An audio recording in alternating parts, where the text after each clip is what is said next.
Breaking news. Phone tapping కేసులో రోజు రోజుకు ఉత్కంఠ పెరుగుతుంది. మాజీ ముఖ్యమంత్రి కేసీఆర్ నివాసంలో సుదీర్ఘంగా సాగిన విచారణలో సిట్ అధికారులు అత్యంత కీలకమైన ప్రశ్నలను సంధించారు.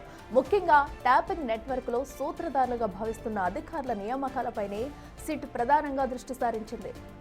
ప్రభాకర్ రావు, రాధాకిషన్ రావులు పునర్నియామకాలపై సిట్ అధికారులు కేసీఆర్ను నిలదీశారు. సాధారణంగా రిటైర్మెంట్ తర్వాత 2 ఏళ్ల పొడిగింపు ఇవ్వడమే అరుదు. అలాంటిది ప్రభాకర్ రావుకు 3 ఏళ్ల పొడిగింపు ఇచ్చి ఏకంగా ఇంటెలిజెన్స్ చీఫ్ బాధ్యతలు అప్పగించడం వెనుక మొదలు ఏంటని ప్రశ్నించారు. దీనికి స్పందించిన కేసీఆర్ ఆ నియామకాలన్నీ పోలీస్ శాఖ నుంచి వచ్చిన ప్రతిపాదనల మేరకే జరిగాయని బదులిచ్చినట్టు తెలుస్తుంది.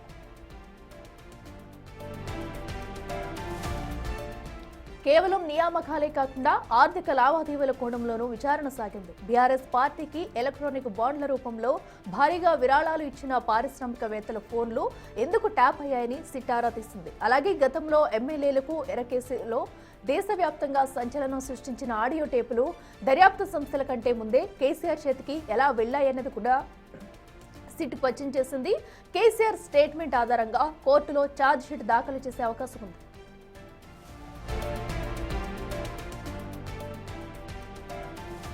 నిబంధనలకు విరుద్ధంగా ప్రణీత్ రావుకు పదోన్నతి ఇవ్వడం, ఇంటర్ సెషన్స్కు అర్హత లేదని అధికారులకు కీలక బాధ్యతలు ఇవ్వడం వెనుక కుట్రకోణం ఉందని సిట్ బృందం భావిస్తుంది. మరి కేసీఆర్ ఇచ్చిన ఈ స్టేట్మెంట్ ఆధారంగా సిట్ తదుపరి ఎవరికి నోటీసులు ఇవ్వబోతుంది? ఈ కేసులో మరిన్ని అరెస్టులు ఉండబోతున్నాయా అనేది వేచి చూడాలి.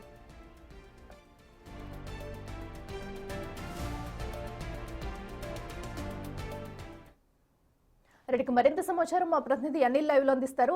అనిల్, చెప్పండి. ఏదైతే నిన్న కేసీఆర్ ని విచారించిన సిట్ అయితే ప్రధానంగా నియామకాల మీదే ఫోకస్ పెట్టినట్టు తెలుస్తుంది. తదుపరి సిట్ స్టెప్ ఎలా ఉండబోతుంది అనుకోవచ్చు?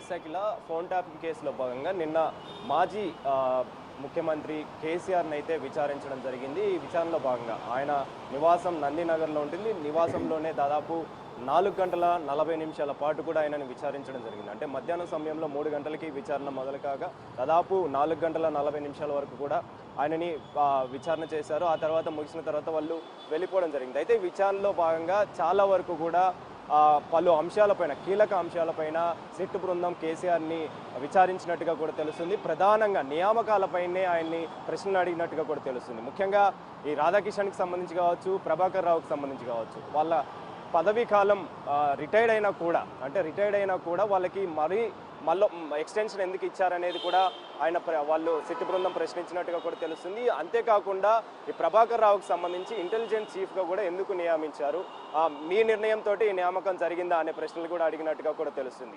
దీంట్లో భాగంగా పార్టీకి సంబంధించి ఎలక్టరల్ బాండ్లు కూడా ఎలా వచ్చాయి, వాళ్ళకి సంబంధించి ఫోన్ ట్యాపింగ్ జరిగినట్టుగా కూడా ఆరోపణలు ఏవైతే ఉన్నాయో వాటికి సంబంధించి కూడా ప్రశ్నలు అడిగినట్టుగా కూడా తెలుస్తుంది. ఇక పార్టీ విషయానికి వస్తే, అంటే అధికారంలో ఉన్న సమయంలో ఈ ఎన్నికలకు సంబంధించి, అంటే ఎమ్మెల్యేల కొనుగోలు విషయంలో వాటికి సంబంధించి ఈ ట్యాపింగ్కి గురైనటువంటి, అంటే రికార్డ్ అయినటువంటి ఆడియోలు ఎలా వచ్చాయి, ట్యాప్లు ఎలా వచ్చాయి అని చెప్పేసి కూడా అధికారులు అడిగినట్టుగా కూడా తెలుస్తుంది. ముఖ్యంగా ఈ ఫోన్ ట్యాపింగ్ కేసులో భాగంగా ఆయనని సుదీర్ఘంగా విచారించడం జరిగింది. విచారించిన అనంతరం దానికి సంబంధించి పలు కీలక అంశాలపైన వాళ్ళు ప్రశ్నలు అడిగినట్టుగా కూడా తెలుస్తుంది. అయితే ఈ పెద్ద అంశానికి సంబంధించి కూడా ముఖ్యంగా రాధాకిషన్కి సంబంధించి ఎప్పుడైతే అరెస్ట్ అయిన క్రమంలో ఆయనకు సంబంధించి రిమాండ్ రిపోర్ట్లో పెద్దాయన చెప్తేనే నేను చేశానని చెప్పేసి ఆయన ఏదైతే రిమాండ్ రిపోర్ట్లో ఒప్పుకున్నాడో ఆ ఒప్పుకున్న దానికి సంబంధించి పెద్దాయన అంటే మీరేనా అని చెప్పేసి కూడా సిట్ బృందం అడిగినట్టుగా కూడా తెలుస్తుంది. దీనికి సంబంధించి ఆయన దానికి సంబంధించి సమాధానాలు చెప్పడం జరిగింది. ఫోన్ ట్యాపింగ్ సంబంధించి నాకు ఎలాంటి సంబంధం లేదని చెప్పేసి పోలీసులకి, అదేవిధంగా సిట్ బృందానికి, అంటే ముఖ్యంగా ఈ ఇంటెలిజెన్స్ చీఫ్కి సంబంధించి మాత్రమే వాళ్ళు ఫోన్ ట్యాపింగ్ అధికారికంగా జరుగుతుంది కాబట్టి దానికి నాకు ఎలాంటి సంబంధం లేదని చెప్పేసి కూడా కేసీఆర్ చెప్పినట్టుగా కూడా తెలుస్తుంది. అయితే కేసీఆర్కి సంబంధించి సుదీర్ఘంగా జరిగిన విచారణలో భాగంగా దాదాపు 4 గంటల 40 నిమిషాలకు పైగా ఆయన్ని విచారించడం జరిగింది. దానికి సంబంధించి పలు కీలక అంశాలపైన కూడా సుదీర్ఘంగా విచారించడం జరిగింది. ఇందులో భాగంగానే వ్యాపారవేత్తలకు సంబంధించి కావచ్చు, జర్నలిస్టులకు సంబంధించి కావచ్చు, మిగిలిన వ్యక్తులకు సంబంధించి కావచ్చు, కాంగ్రెస్ నాయకులకు సంబంధించి కావచ్చు, ఫోన్ ట్యాపింగ్ జరిగిందన్న ఆరోపణల నేపథ్యంలోనే నియామకాలకు సంబంధించి ముఖ్యమైన నియామకాలకు సంబంధించి ప్రధానంగా ఈ అంశాలపైనే ఫోన్ ట్యాపింగ్ సంబంధించి సిట్ బృందం విచారించినట్టుగా కూడా తెలుస్తుంది. దానికి సంబంధించి కేసీఆర్ని అయితే ప్రశ్నలు అడగడం జరిగింది. ఈ ప్రశ్నల్లో భాగంగా కేసీఆర్ కూడా దానికి సంబంధించి సమాధానాలు చెప్పడం జరిగింది. నాకు ఫోన్ ట్యాపింగ్కి ఎలాంటి సంబంధం లేదని చెప్పేసి కూడా ఆయన క్లియర్గా చెప్పినట్టుగా కూడా తెలుస్తుంది. అయితే ఈ స్టేట్మెంట్ రికార్డ్ చేసిన అనంతరం ఈ స్టేట్మెంట్ని ఆధారం చేసుకొని నాంపల్లి కోర్టులో వచ్చే రోజుల్లో ఖచ్చితంగా దీనికి సంబంధించి వీళ్ళు సిట్ బృందం ఛార్జ్ షీట్ దాఖలు చేసే అవకాశం అయితే మనకు కనిపిస్తుంది. మరి ఛార్జ్ షీట్ దాఖలు చేస్తే నెక్స్ట్ ఎవరిని పిలుస్తారు, ఈ ఛార్జ్ షీట్ని ఆధారం చేసుకొని ఏ విధంగా వాళ్ళ యొక్క ప్రాసెస్ ఉంటుంది, అదేవిధంగా వాళ్ళ యొక్క నెక్స్ట్ స్టెప్ ఎలా ఉండబోతుంది అనేది కూడా తెలియాల్సిన పరిస్థితి కనిపిస్తుంది. ముఖ్యంగా ఈ ఫోన్ ట్యాపింగ్ కేసులో కీలక పరిణామం చోటు చేసుకుందని చెప్పాలి. మాజీ ముఖ్యమంత్రి కేసీఆర్ని విచారించిన అనంతరం మరి నెక్స్ట్ ఎవరిని పిలుస్తారు, అదేవిధంగా ఇప్పటికే ఈ ఫోన్ ట్యాపింగ్ కేసులో భాగంగా నేను కూడా బాధితురాలని అని చెప్పేసి కవిత కూడా చెప్పడం జరిగింది. అదేవిధంగా తన భర్త కూడా ఈ బారిన పడ్డాడని చెప్పేసి కూడా ఎప్పుడైతే చెప్పిందో దానికి సంబంధించి మరి కవితను పిలుస్తారా లేదా తన భర్తను పిలుస్తారా అనేది కూడా తెలియాల్సిన పరిస్థితి మనకు కనిపిస్తుంది. మొత్తానికైతే ఫోన్ ట్యాపింగ్ కేసులో భాగంగా కీలక పరిణామమే చోటు చేసుకుందని చెప్పాలి. సిట్ బృందం సుదీర్ఘంగా నిన్న కేసీఆర్ని అయితే విచారించడం జరిగింది. కేసీఆర్కి సంబంధించి పలు కీలక అంశాలపైన ఈ విచారణ అయితే కొనసాగిందని చెప్పాలి. ఆయన నివాసం నందినగర్లో ఉంటున్నటువంటి ఆయన నివాసంలోనే ఆయన్ని సిట్ బృందం విచారించిందని చెప్పాలి. విచారణలో భాగంగా పలు కీలక అంశాలపైన కూడా విచారించడం జరిగింది. ఆ విచారణలో సంబంధించి కూడా ముఖ్యంగా ప్రభాకర్ రావు ఇంటెలిజెన్స్ చీఫ్గా నియమితులయ్యారు. అయితే ఆయనకి పదవి కాలం ముగిసినా కూడా ఆయనకి ఎందుకని మళ్ళీ నియమించారు, అదేవిధంగా రాధాకిషన్కి సంబంధించి కూడా ఆయన పదవి కాలం ముగిసినా కూడా అతనికి కూడా ఎందుకు నియమించారని చెప్పేసి కూడా ఆ ప్రశ్నలు అయితే అడిగినట్టుగా కూడా తెలుస్తుంది. ఆ ప్రశ్నలకు కూడా ఆయన సమాధానం చెప్పడం జరిగింది.